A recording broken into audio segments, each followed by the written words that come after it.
what is functional programming?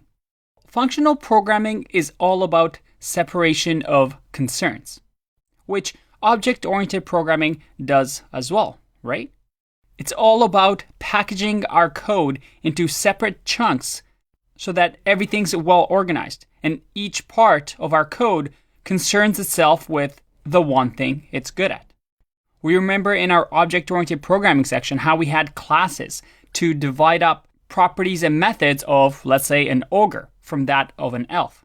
And functional programming has this idea as well of separating concerns. But they also separate data and functions.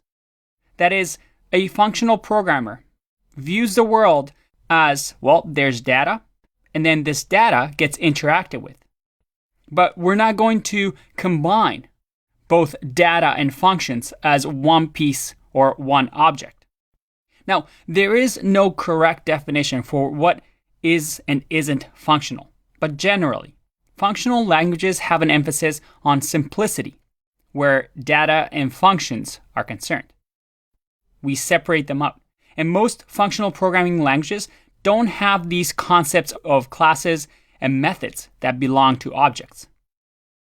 Instead, functions operate on well-defined data structures like arrays and objects, rather than actually belonging to that data structure, like an object.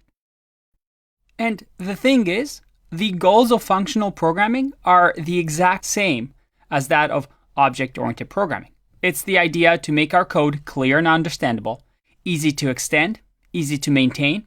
It's going to allow us to not repeat ourselves, keeping our code dry and keeping our memory efficient by having these reusable functions that act on data. Now, when it comes to functional programming, we have a very important pillar.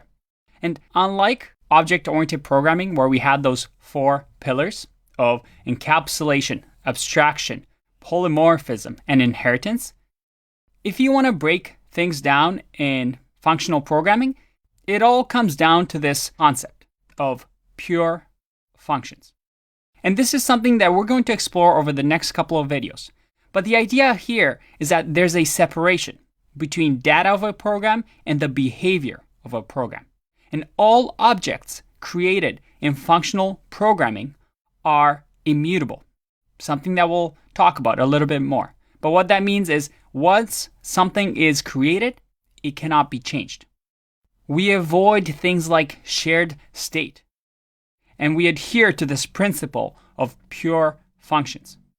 And as you'll find out, functional programming has a lot of restraints, a lot of rules, things that you can't do. But restraints like these are good in coding because we don't allow people to just do everything. By having small options of things that we can do, we can make sure that we have code that doesn't get out of hand. And before we get into what exactly is a pure function, how to implement functional programming paradigm, let's do a little exercise.